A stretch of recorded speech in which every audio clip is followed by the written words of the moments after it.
যিনি বাংলাদেশের নাগরিক নন, তারপরেও বাংলাদেশের কথা চিন্তা করে, এই দেশের মানুষের কথা চিন্তা করে নিজের বুকের তাজা রক্ত ঢেলে দিয়ে শহীদ হয়েছেন, সেই শহীদ নূর মোস্তফাকে অবিলম্বে তার স্বীকৃতি দিতে হবে।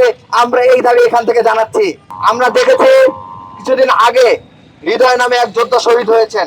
আপনারা দেখেছেন ইকরামুল হক সাজিদ, যার চিকিৎসার জন্য 1 কোটি টাকা প্রয়োজন ছিল, সেই টাকাটা ম্যানেজ করা যায় না, যে কারণে তার উন্নত চিকিৎসার ব্যবস্থা করা যায় না, পরবর্তীতে তিনি শহীদ হয়েছেন।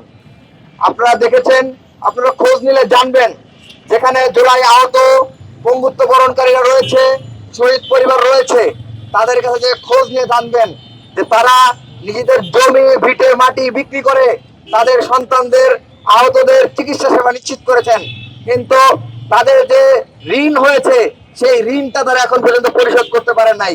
অসংখ্য পরিবার এখন ঋণের জর্জরিত, তাদের চুলায় আগুন জ্বলে না।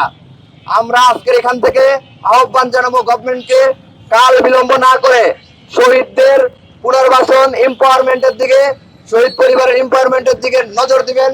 আহত এবং পঙ্গুত্ব বরণকারী ভাইদের চিকিৎসার ব্যাপারে চিকিৎসা নিশ্চিত করবেন এবং যারা ঋণে জর্জরিত রয়েছে তাদের ঋণ পরিশোধের ব্যাপারে কার্যকরী পদক্ষেপ গ্রহণ করবেন।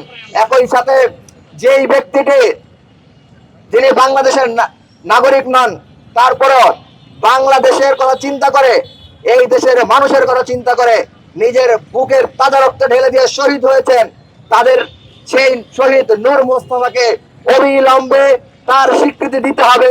আমরা এই দাবি এখান থেকে জানাচ্ছি।